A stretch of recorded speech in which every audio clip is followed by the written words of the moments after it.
The Arab armies were on the march, and their next target was the Byzantine capital of Constantinople. But before we get into the video, now back to the video.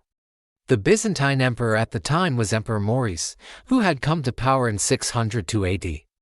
His reign was not an easy one. He had to deal with the Lombards in the west and the Sassanids in the east. In the latter, he managed to score some victories against them. However, his victories only emboldened the Arabs, who now wanted to take over the Byzantine Empire. They had already taken over Egypt and were marching on Constantinople. Emperor Maurice was well aware of their growing threat and knew that he had to stop them. He assembled a force of 20,000 men and marched out to meet the invaders. The Arab army was much larger, but the Byzantines were better equipped and more experienced in warfare.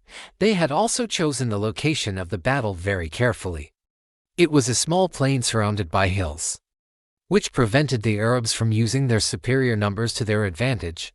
The battle began with the Arab cavalry charging into the Byzantine infantry. The Byzantines held their ground, though, and the Arabs were forced to retreat.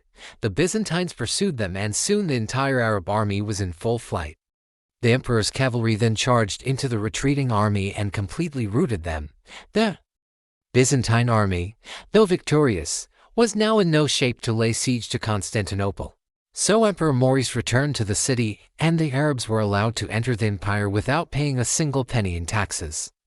This humiliating defeat forced the Arabs to abandon their plans of invading Constantinople, and they retreated back to their own territory.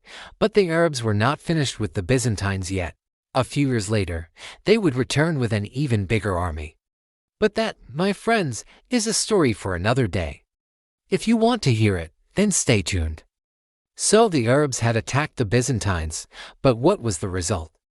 As you already know, the Arabs were defeated and forced to retreat.